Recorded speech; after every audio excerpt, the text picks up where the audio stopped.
স্বাগত আলোচকে আপনাদের সাথে আছি আমি ফাইম রহমান। 4 বছর পর আবারও বিশ্বকাপ ট্রফি নিয়ে মেতে উঠল Bangladesh. FIFA world cup trophy ট্যুরের অংশ হিসেবে দিনভর ঢাকায় শোভা পেল ফুটবল শ্রেষ্ঠত্বের প্রতীক বিশ্বকাপ ট্রফি। সকাল 10টায় বিশেষ বিমান যোগে ট্রফি নিয়ে ঢাকায় আসেন ব্রাজিলের হয়ে 2002 বিশ্বকাপ জয়ী তারকা গিলবার্তো সিলভা। এরপর রাজধানীর একটি 5 তারকা হোটেলে চলে ট্রফি প্রদর্শন। বিস্তারিত জানাচ্ছেন পার্থ বণিক।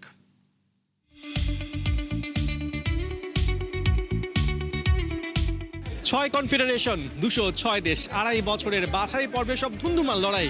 এসব কিছুর পরেই আসে ফিফা বিশ্বকাপ, যেখানে 48টা দেশ এবার জুনে লড়বে এই সোনালি ট্রফিটার জন্য। ফিফা ওয়ার্ল্ড ট্রফি ট্যুরের অংশ হিসেবে এই ওয়ার্ল্ড কাপ ট্রফি এখন বাংলাদেশের ফুটবল ফ্যানরা সবাই উপভোগ করছেন এই অনন্য শৈল্পিক নিদর্শন। বিশ্বকাপের আগে এবার 30টি দেশ ভ্রমণ করছে ওয়ার্ল্ড কাপ ট্রফি। 150 দিনের এই ট্যুরে ঢাকা স্বাভাবিকভাবেই জায়গা করে নিয়েছে নিজের ফুটবল ক্রেজ দিয়ে। যে ক্রেজের দেখা মিলল ট্রফি এক্সিবিশনের সময়ও। রাজধানীর 5 তারকা হোটেলে ফিফা বিশ্বকাপ ট্রফি দেখতে ফ্যানদের মাঝে ছিল এক্সাইটমেন্ট। ঘড়ির কাঁটায় দুপুর 2:30 বাজতেই আগে থেকে সিলেক্টেড ফ্যান আর অতিথিদের সামনে আনা হয় বহু আরাধ্য সেই ট্রফি। লাইন লম্বা হলেও বিশ্বকাপ ট্রফি দর্শনে সবাই ছিলেন এক্সাইটেড। জীবনে অনেক কারণেই তো অপেক্ষা করতে হয়েছে, তবে এবারের অপেক্ষা মধুর। লাস্ট টাইম যেই ট্রফিটা আর্জেন্টিনা হাতে নিয়ে পিকচার তুলছে, সেটার সাথে আমি পিকচার তুলবো, এটা অনুভূতি আসলে বলে শেষ করতে পারবো না। আমি যত লাইনের মাথায় যাচ্ছি আমার হার্টবিট তত বাড়তেছে। মানে সামনে থেকে দেখবো যে ট্রফিটা অ্যাকচুয়ালি যাই জিতে, যেই দল তারা পায়, সো আমরা এটাকে সামনে থেকে দেখবো, ছবি তুলবো। এটা আমাদের জন্য অ্যাকচুয়ালি একটু ড্রিমের মতো। বিশ্বকাপ শিরোপা দেখার আগের এই উৎসাহ হাসিতে পরিণত হয়েছে সোনালী ট্রফির কাছাকাছি যেতেই। স্পন্সর কোম্পানির ফ্রেমে দাঁড়িয়ে সবাই দিয়েছেন পোজ। বিশ্বজয়ের চাইতে যা কম কি।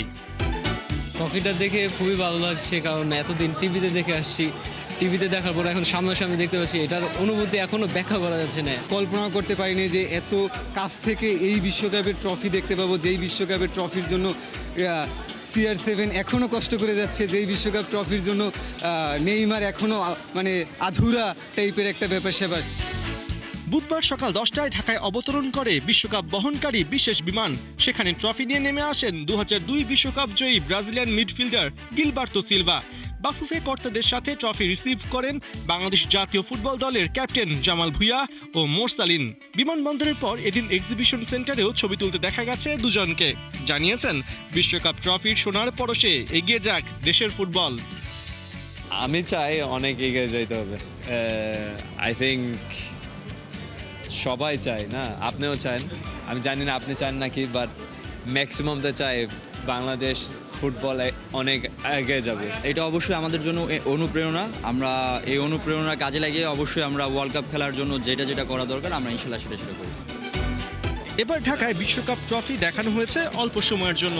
নিরাপত্তা আর ব্যস্ত শিডিউল যে মূল কারণ তা সহজেই বোঝা যায়, কিন্তু তারপরেও কিছুদিন বাদে যে নারী দল এশিয়ান কাপ খেলতে যাবে, যাদের সামনে বিশ্বকাপ খেলার সম্ভাবনাও আছে, তাদের কি আমন্ত্রণ জানানো যেত না? আমরা চেয়েছিলাম, বাট আপনি জানেন যে এখন তো আমাদের ওই সবাই ক্লাবে আছে এবং গতকাল সবার খেলা ছিল, আর আরেকটা গ্রুপ আছে এখন থাইল্যান্ডে। আসলে সবাই খুব ব্যস্ত, সো সেই জন্য but we actually wanted, we thought so, but fortunately আর ভালো হয়েছে যেটা জামাল ভুঁইয়া ছিল on behalf of the footballers community, both men and women, in the airport to receive the trophy with us, so that's a good thing.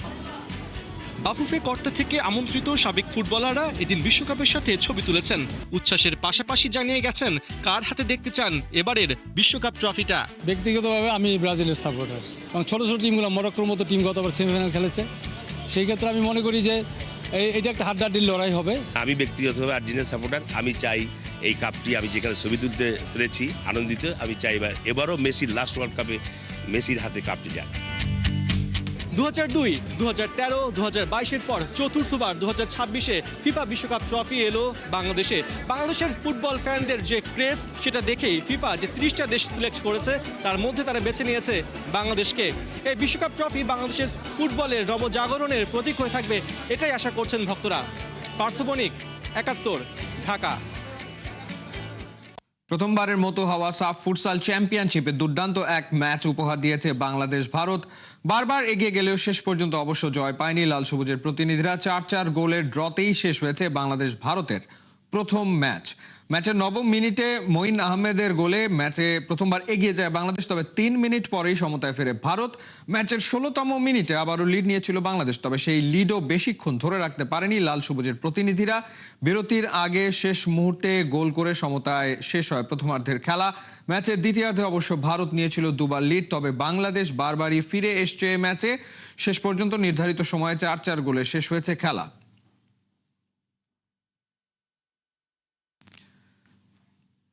তামিমকে বাজে মন্তব্য করা BCB সেই পরিচালক এবার জাতীয় দলের ক্রিকেটারদেরও হেয় করলেন। বুধবার খালেদা জিয়ার স্মরণে দোয়া মাহফিল শেষে সংবাদ সম্মেলনে এসে এম নাজমুল ইসলাম জানান, কোনোভাবেই ভারতে বিশ্বকাপ খেলতে যাবে না বাংলাদেশ। বিশ্বকাপে না গেলে ক্রিকেটারদেরও দেয়া হবে না কোনো ক্ষতিপূরণ। তার মতে খেলোয়াড়দের পেছনে এত টাকা খরচ করার পরও কিছুই জিতে আনতে পারেনি ওরা। সাইফুল রূপকের রিপোর্ট। না করতে পারে তাহলে ওদের পিছে আমরা যে এত কোটি কোটি টাকা খরচ করতেছি, আমরা কি ওদের কাছ থেকে ওই টাকা ফেরত চাচ্ছি নাকি? সবচেয়ে আলোচিত ডিরেক্টর সাম্প্রতিক সময় যে তামিম ইকবাল ইস্যুতে বিতর্কিত হয়েছেন বা সমালোচিত হয়েছেন, আলোচিত হয়েছেন, সেই পরিচালক এম নাজমুল ইসলাম এখানেও তিনি সমালোচনার জন্ম দিয়েছেন। অর্থাৎ তাকে প্রশ্ন করা হয়েছিল, বাংলাদেশ বিশ্বকাপে যায় তাহলে ক্রিকেটারদেরকে কি কোনো কম্পেনসেশন বা কোনো ক্ষতিপূরণ দেয়া হবে কি না। তখন তিনি সাথে সাথে বললেন যে কেন ক্ষতিপূরণ দেওয়া হবে, এই ক্রিকেটারদেরকে আমরা সারা বছর টাকা দিই না, এই ক্রিকেটাররা খারাপ খেললে কি আমরা তাদের থেকে টাকা নিয়ে নিই বা টাকা কম দিই? যা চুক্তি থাকে, যা ম্যাচ ফি থাকে তার পুরোটাই তো দিই। তারা কি প্রতিদিন ভালো খেলে? তারা যখন ইনজুরিতে পড়ে তখন কি আমরা তাদের চিকিৎসা করাই না?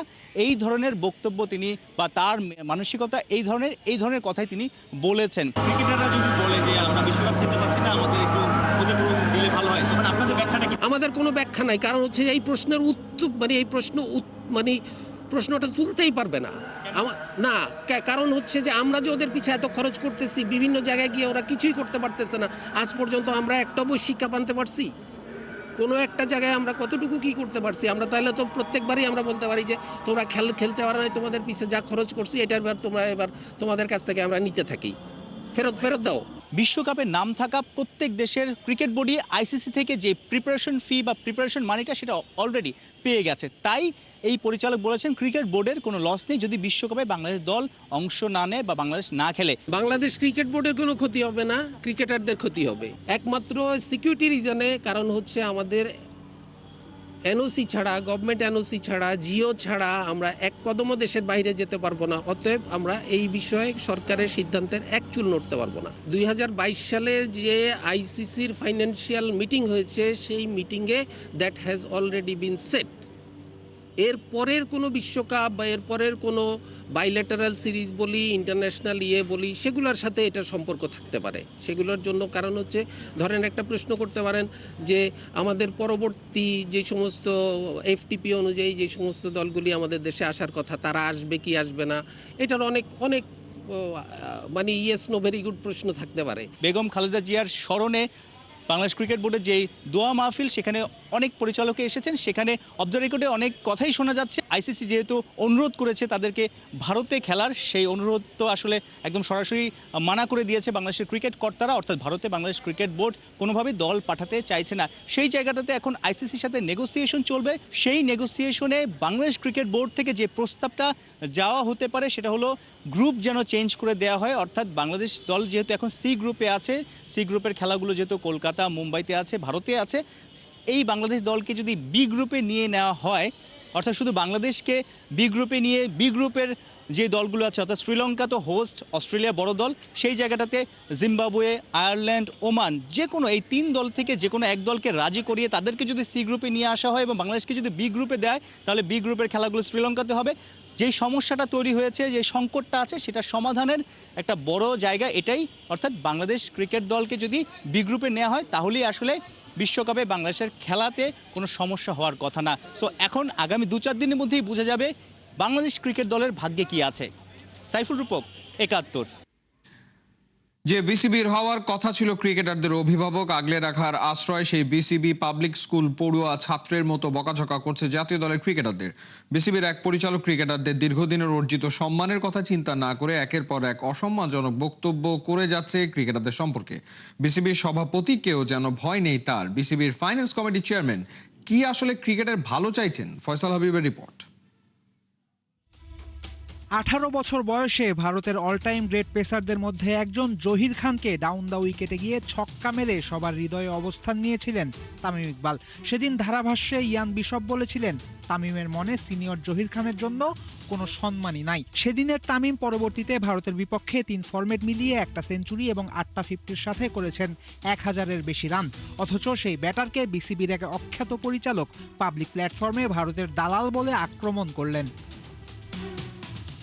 সেই ঘটনায় পুরো দেশেই সমালোচনার ঝড় উঠলেও তেমন কোনো হেলদোল নাই সেই এম নাজমুল ইসলামের মনে। এবার যা কোনোদিনও শোনা যায়নি তা বলে বসলেন তিনি। ক্রিকেটারদের পেছনে নাকি বেশি খরচ করছে বিসিবি, অর্থ ফেরত যে চাওয়া হয় না সেটাই জাতীয় ক্রিকেটারদের ভাগ্য। কদিন পর বিশ্বকাপ খেলতে যাবে বাংলাদেশ, তার আগে এমন ধরনের আক্রমণাত্মক বক্তব্য অবশ্যই ক্রিকেটারদের মনোজগতে আঘাত হানবে। তার চেয়েও বড় কথা, এমন ঘটার কারণে ক্রিকেটাররা দ্রুতই নিজেদের অভিভাবক শূন্য ভাবতে শুরু করবে। এর আগেও বাংলাদেশ দলের অসংখ্য খারাপ সময় গেছে। মাঠের সাথে মাঠের বাইরেও ক্রিকেটাররা বিপদে পড়েছে। প্রতিবারই বিসিবি থেকেছে ক্রিকেটারদের পাশে, রীতিমতো ঢাল হয়ে। ক্রিকেটারদের নিয়ে প্রেসিডেন্টস বক্সে হাসি ঠাট্টা করা হয়, এমন কথা শোনা গিয়েছিল ঠিকই, কিন্তু তবুও গণমাধ্যমের সামনে কেউ কখনো খেলোয়াড়দের এমন নগ্নভাবে আক্রমণ করেনি। অথচ নতুন নির্বাচিত বোর্ড তাদের দায়িত্ব গ্রহণের মাস কয়েকের মধ্যেই ভেঙে ফেলছে সব রেকর্ড। তবে কি ক্রিকেটের সাথে সবচেয়ে বেশি জড়িত বোর্ড প্রেসিডেন্ট আমিনুল ইসলাম বুলবুলি ব্যর্থ? কেননা কদিন আগের ঘটনায় বোর্ড প্রেসিডেন্ট নাজমুল ইসলামের কাছে কারণ জানতে চেয়েছিলেন। এরপরও তো সেই পরিচালকের বেফাঁস মন্তব্য করা বন্ধ হচ্ছে না। তাই ক্রিকেট মহলে জোরে সোরে প্রশ্ন উঠেছে, এই নাজমুল ইসলামের খুঁটির জোর কোথায়? যা তা মন্তব্য করে নিজেকে সবার কাছে পরিচিত করছেন নাজমুল, কিন্তু অপূরণীয় ক্ষতিটা হচ্ছে দেশের ক্রিকেটের। বিশ্বকাপের প্রস্তুতি নিতে যে কোনো দেশের জাতীয় দলকে বুঝি এমন কথা শুনিয়ে কিছু জিততে পাঠানো হয়? আমি কখনো বলি নাই আমরা বিশ্বকাপ খেলবো না, আমি কখনোই তো বলি নাই। আমি মানে কি, আমাদের বোর্ড কখনো বলে নাই, আমাদের দেশ কখনো বলে নাই আমরা বিশ্বকাপ খেলবো না। আমরা বিশ্বকাপ খেলার জন্য মুখায় আছি। কর্তাদের এসব কথা ক্রিকেটারদের কানেও যায়, ক্রিকেটাররা সবই শোনেন, সবই থাকে তাদের মনোজগতে। অবশ্য এক পরিচালকের এমন মন্তব্যে লজ্জা প্রকাশ করেছে বিসিবি, সাথে ছিল দুঃখ প্রকাশও। কিন্তু যদি শুধু দুঃখ প্রকাশেই সীমাবদ্ধ থাকে বিসিবির কার্যকলাপ, তবে নিশ্চিতভাবেই ক্রিকেট বোর্ড অর্জন করতে পারবে না মোহাম্মদ মিথুনদের ভরসা। ফয়সাল হাবিব, ৭১। একের পর এক বিতর্কিত মন্তব্যের প্রতিবাদে বিসিবি পরিচালক এম নাজমুল ইসলামকে পদত্যাগের আলটিমেটাম দিল ক্রিকেট সংগঠন কোয়াব। আগামীকাল বিপিএল এর ম্যাচের আগে বোর্ড পরিচালক নাজমুল ইসলাম পদত্যাগ না করলে সব ধরনের খেলা বন্ধ রাখার ঘোষণা দিয়েছেন কোয়াব প্রেসিডেন্ট মোহাম্মদ মিঠুন। তামিম ইকবালকে নিয়ে বিতর্কিত মন্তব্য করে আলোচনায় আসেন বিসিবি পরিচালক এম নাজমুল ইসলাম। সেই রেশ থামতে না থামতেই আজ বিকেলে গণমাধ্যমের মুখোমুখি হয়ে ক্রিকেটারদের পারিশ্রমিক ইস্যুতে হেয় প্রতিপন্ন করে কথা বলেন অর্থ কমিটির দায়িত্বে থাকা এই পরিচালক। তবে তার এই বক্তব্যকে বিসিবি এক প্রেস রিলিজে জানিয়েছে, অনুমোদিত চ্যানেল ছাড়া পরিচালকের ব্যক্তিগত মন্তব্য বোর্ডের অবস্থান বা নীতির প্রতিফলন নয়।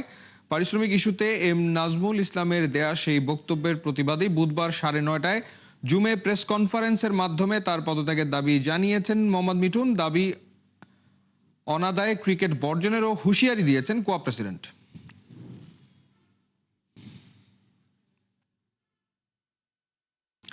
সিলেট পর্ব শেষে ঢাকায় শুরু হচ্ছে বিপিএল এর মহরণ। সবার কপালে চিন্তার ভাঁজ, কারণ ন্যাশনাল টিমের ব্যাটাররা ধুঁকছেন রান খরায়, আর যারা ছোটাচ্ছেন রানের ফোয়ারা তাদের অনেকেই বিবেচনাতেই নেই। বিপিএল এর কোচরা বলছেন সবকিছু হতে হবে প্রসেস মেনে। এই প্রসেসটা আসলে কি সেটার ব্যাখ্যা দিয়েছেন বাংলাদেশের ঘরোয়া ক্রিকেটের দীর্ঘদিনের পরীক্ষিত ও অভিজ্ঞ কোচেরা। খালিদ জামিলের রিপোর্টে বিস্তারিত।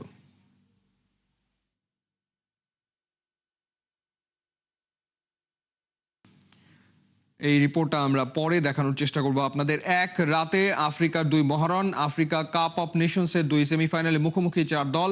রাত 11টায় সেনেগাল বনাম মিশর, আর রাত 2টায় স্বাগতিক মরক্কোর বিপক্ষে নাইজেরিয়া মাঠে নামছে। প্রশ্ন এখন শিরোপার দরজায় দাঁড়িয়ে আফ্রিকার রাজত্ব যাবে কার হাতে? এ নিয়ে আরও থাকছে জুবায়ের নূরের প্রিভিউ রিপোর্টে।